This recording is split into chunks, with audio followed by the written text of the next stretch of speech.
અર્ધ ચેતના આસ્થાને જતી રહે તાર મોબાઈલ ચાલુ થાય.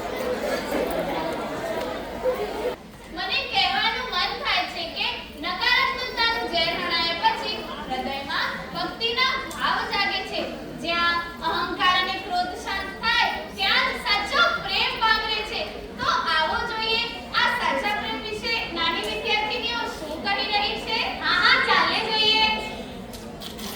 પ્રેમ છે ત્યાં જ કૃષ્ણ છે અને જ્યાં કૃષ્ણ છે ત્યાં જ રાધા છે. જ્યારે પણ આ સંસારમાં પવિત્રતા, સમર્પણ અને નિષ્કામ પ્રેમનું ઉદાહરણ આપવામાં આવે છે ત્યારે સમયના પટલ પર સૌથી પહેલું નામ રાધા કૃષ્ણનું જ અંકિત થાય છે. રાધા અને કૃષ્ણનો પ્રેમ એ કોઈ શબ્દનો મોહતાજ નથી. એ તો આત્મા સાથેનો દિવ્ય મિલન છે. કૃષ્ણની વાંસળીના દરેક સૂરમાં જો રાધા વસેલી હતી તો રાધાજીના પ્રત્યેક ધબકારામાં બસ કૃષ્ણ ગુંજતા હતા. પ્રેમ